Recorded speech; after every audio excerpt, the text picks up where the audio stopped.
MKM के रहनुमा अली रजा आबदी के कत्ल के मुकदमे से इंसदाद दहशतगर्दी की दफात खारिज कर दी गई हैं। सिंध हाई कोर्ट ने मुल्ज़िमान की उम्र कैद को जेल में काटी गई सजा में तब्दील कर दिया। इस पर हम बात करते हैं डॉन न्यूज़ के रिपोर्टर शफी पलो से। शफी, क्या कुछ हुआ आज अहाता अदालत में? इस केस की कार्रवाई से मुतालिक अपडेट कीजिएगा। अदालत ने मुकदमे से इंसदाद की दफात जो है वो खारिज कर दी है और मुल्ज़िमान की उम्र कैद की सजा को अदालत ने जेल में जो है वो काटी गई सजा में तब्दील कर दिया है। गासा के पास मुल्ज़िमान के खिलाफ जो है मुबैना एतराफ़ी बयान और CDR के शवाहिद है और अदालत ने अपने दिमाग में कहा कि मुल्ज़िमान के मुबैना एतराफ़ी बयान मजिस्ट्रेट के रूबरू नहीं बल्कि पुलिस टेबिल में लिए गए और पुलिस टेबिल में एतराफ़ी बयान कानूनी शहादत के तहत जो है वो नाकाबिल कबूल हैं। मावरा अदालत जो है वो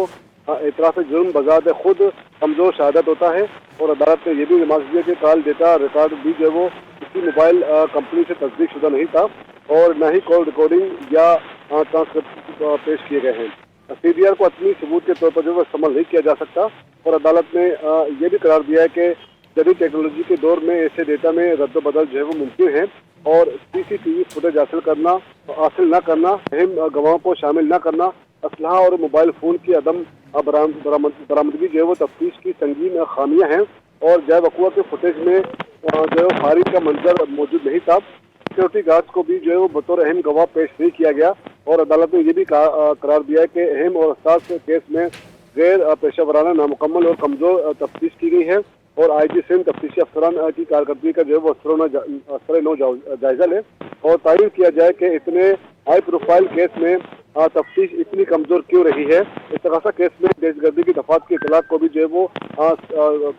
साबित करने में नाकाम रहा है और ये केस दहशतगर्दी के ज़िम्मे में नहीं आता और ये एक जो है वो टारगेट किलिंग का वाक़या था जिसके मुहरक़ात भी जो है वो अब तक मालूम नहीं किया जा सके